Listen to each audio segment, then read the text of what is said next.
Assalamualaikum warahmatullahi wabarakatuh. Baiklah, di sini kami dari kelompok 3 akan memaparkan materi dari kelompok kami yang berjudul Perencanaan kinerja dan yang pentingnya visi dan misi. Baiklah, di sini kami beranggotakan saya sendiri Iksan Maulana, Saya Tanti Ustika. Saya Dianita Nurpurmatutama. Saya Oki Andika Putra. Baik, di sini kami akan mempresentasikan presentasi kami yang akan dimulai dari sekarang. Assalamualaikum warahmatullahi wabarakatuh. Di sini saya Iksan Maulana selaku ketua dari kelompok 3 akan membacakan materi kelompok kami yang berjudul Perencanaan Kinerja dan Pentingnya Visi dan Misi. 1.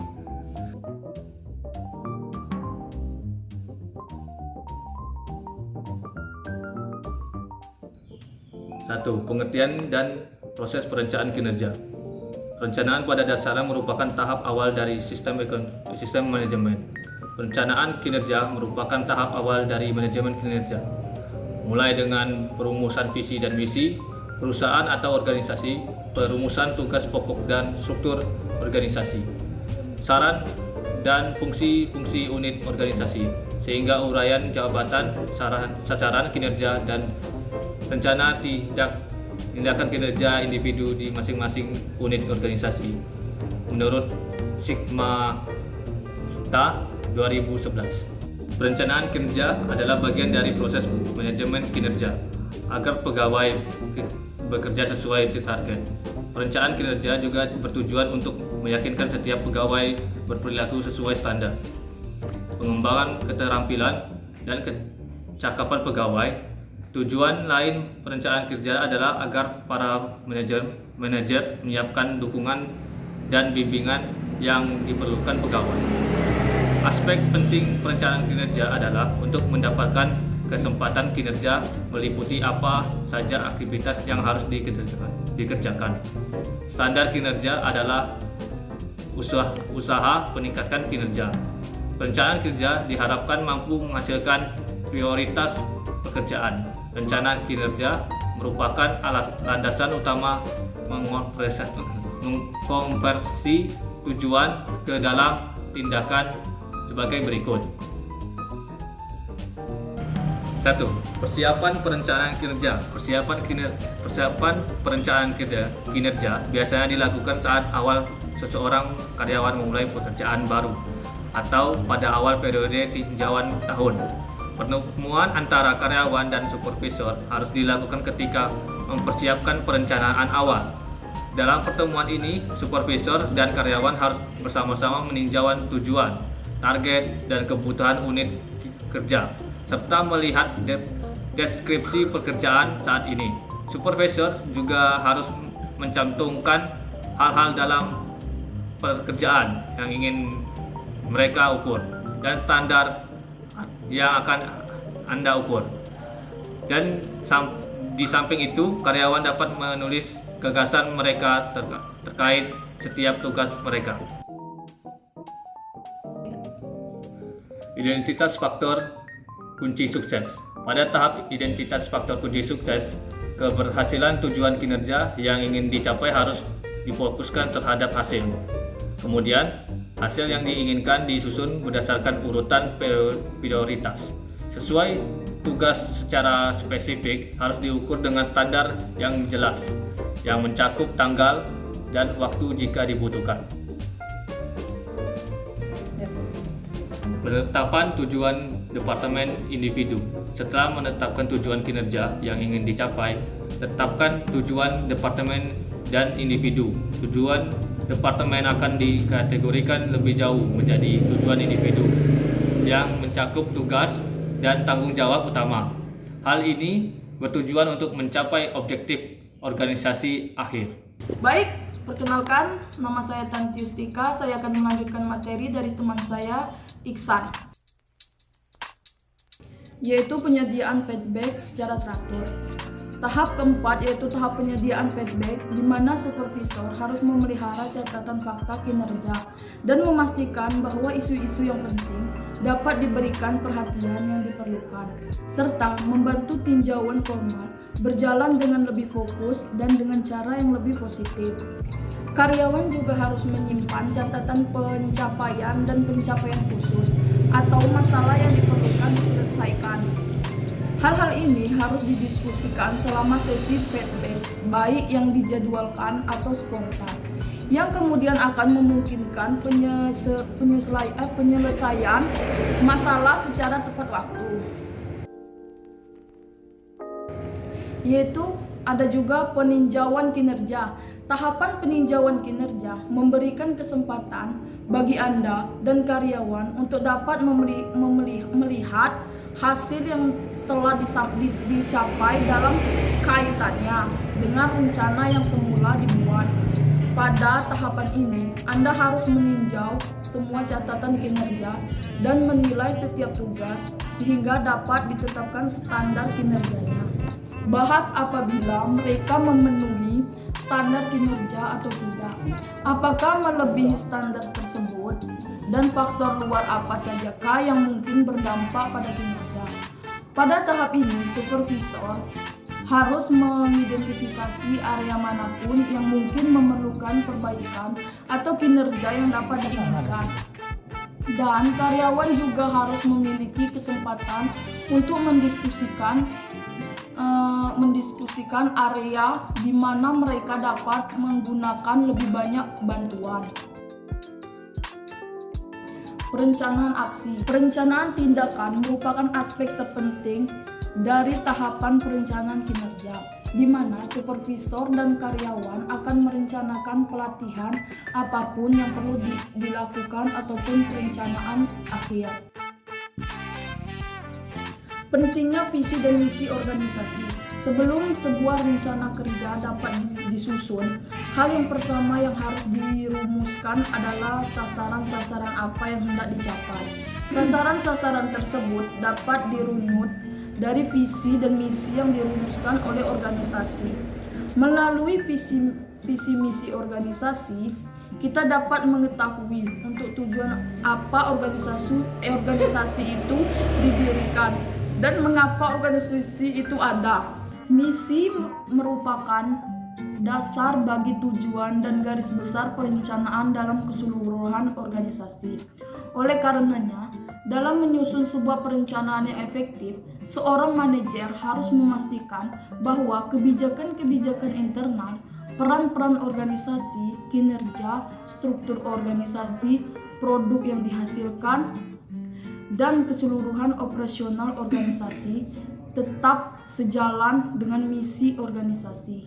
Sama secara sistematis dan rasional, fungsi organisasi ini sendiri banyak dipelajari oleh para peneliti dari berbagai bidang, terutama di bidang ilmu politik, psikologi, ekonomi, manajemen, hingga ilmu sosiologi. Dalam ilmu sosial sendiri, fungsi organisasi juga dipelajari begitu mendalam karena akan berdampak besar bagi kehidupan banyak orang. Sebuah organisasi pasti memiliki visi serta misinya masing-masing. Visi dan misi ini digagas dan dirancang dengan sedemikian rupa ketika organisasi ini didirikan dan menjadi pedoman dalam menjalankan suatu organisasi. Hal ini harus dituangkan dalam bentuk tulisan agar setiap pihak, baik pihak internal maupun pihak eksternal, mengetahui tujuan dari organisasi yang didirikan. Meskipun keduanya merupakan salah satu kesatuan, pada dasarnya pengertian visi dan misi sesungguhnya berbeda. Baiklah, perkenalkan, nama saya Yeriza. Saya akan melanjutkan materi sebelumnya dari Tanti. Tata cara membuat visi dan misi organisasi. Untuk membuat visi misi dalam organisasi sangat beragam. Meskipun begitu, pada umumnya tata cara membuat visi dan misi dalam organisasi dibagi menjadi 5 langkah. Pertama, harus menentukan tujuan dibentuknya organisasi. 2. Harus memiliki fokus untuk menatap masa depan, terutama dalam menghadapi berbagai rintangan di masa depan. Ketiga, harus memiliki tujuan yang jelas dan memiliki orientasi masa depan yang jelas. 4. Perlu mempertimbangkan berbagai macam nilai yang ada di dalam organisasi. Kelima, buatlah visi dan misi berdasarkan hasil musyawarah mufakat. Alasan pentingnya visi dan misi organisasi perlu dibuat. Pertama, demi mewujudkan cita-cita bersama dalam sebuah perkumpulan. Kedua, sebagai suatu bentuk dorongan untuk selalu maju serta berkembang. 3. Agar terhindar dari berbagai perubahan haluan yang telah jauh dari tujuan awal didirikannya suatu organisasi. Keempat, agar senantiasa membuat perkumpulan atau organisasi tetap hidup serta berkembang. Fungsi visi organisasi berfungsi sebagai media yang menjabarkan kondisi suatu organisasi saat ini serta di masa depan. Berfungsi untuk meningkatkan standar kerja yang lebih baik, berfungsi untuk menumbuhkan rasa memiliki terhadap suatu organisasi, berfungsi untuk menumbuhkan dan meningkatkan tanggung jawab serta etos kerja anggota organisasi. Fungsi misi organisasi berfungsi untuk menentukan tujuan dasar suatu organisasi, berfungsi untuk menciptakan kondisi organisasi yang sehat seperti pada umumnya, berfungsi untuk menjadi pedoman dalam membuat suatu rencana, berfungsi untuk membantu individu dalam mengidentifikasi tujuan organisasi, berfungsi untuk memacu organisasi untuk berinovasi untuk menghadapi persaingan, berfungsi untuk membantu individu di organisasi dalam mengambil keputusan yang sesuai dengan visi organisasi. Selanjutnya, pentingnya visi dan misi masing-masing departemen. Sebelumnya, secara disadari atau tidak, setiap perusahaan pasti memiliki arah dan tujuan yang ingin dicapai. Kemudian, untuk mencapai tujuan perusahaan, tim manajemen perusahaan bergabung membuat terpisah masing-masing departemen di dalam dan melakukan pengelompokan deskripsi kerja untuk mendukung secara penuh tercapainya visi dan misi. Visi misi perusahaan selalu ada, dan itulah yang mendorong berdirinya sebuah perusahaan. Hanya saja, ada visi misi perusahaan yang secara jelas disebutkan. Ada masing-masing samar-samar. Berikut adalah beberapa arti penting dari visi dan misi dalam sebuah perusahaan. 1. Memberikan standar kerja yang optimal saat seorang karyawan mengerti dan memahami apa saja tujuan untuk bekerja. Adakah cita-cita mulia dari sebuah perusahaan yang ingin dicapai terkait kesejahteraan bersama? Maka secara tidak langsung karyawan tersebut akan mulai menyadari bahwa dia harus memberikan standar kerja yang dimiliki secara optimal tujuan mulai dari perusahaan. Lalu, apa yang terjadi jika hal tersebut tidak hanya dimengerti oleh seorang karyawan saja, melainkan hampir seluruh karyawan dan sebuah perusahaan? Selamat itu berarti perusahaan Anda sedang menuju puncak kejayaan dalam meningkatkan omset dan pertumbuhan perusahaan. Membuat karyawan merasa pekerjaan lebih bermakna. Bekerja tidak hanya untuk memenuhi kebutuhan fisik saja, akan tetapi kebutuhan rohani tentang bagaimana menjalani hubungan yang baik dengan rekan kerja, dengan atasan maupun dengan bawahan kita. Itu sebabnya memiliki visi misi perusahaan membuat pekerja yang dilakukan lebih bermakna. Perkenalkan, nama saya Oki Andika Putra. Saya akan melanjutkan materi dari Yeriza.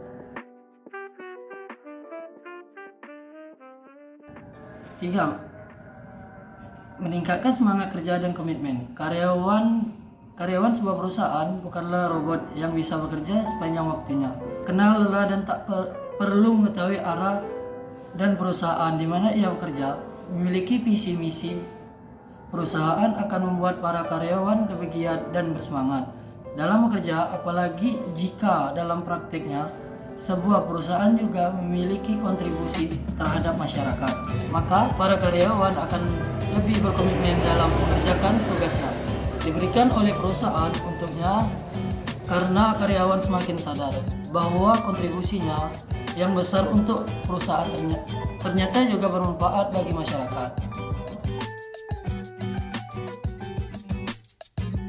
4. Memastikan tujuan dasar dari sebuah perusahaan memiliki visi dan misi, berarti sama saja dengan memetakan secara jenis apa saja yang menjadi dasar tujuan didirikannya sebuah perusahaan. Hal inilah yang selanjutnya diharapkan oleh sebuah perusahaan akan memberikan dampak yang signifikan pada peningkatan keuntungan dan kemajuan perusahaan. 5. Menjadi acuan perusahaan dalam mengembangkan bisnisnya. Perusahaan perlu sebuah landasan sebagai tonggak untuk menentukan apa saja perencanaan bisnis yang akan dikembangkan demi kemajuan dari perusahaan. Dengan adanya visi misi perusahaan, sebuah perusahaan tidak perlu lagi mencari acuan untuk memajukan perusahaan.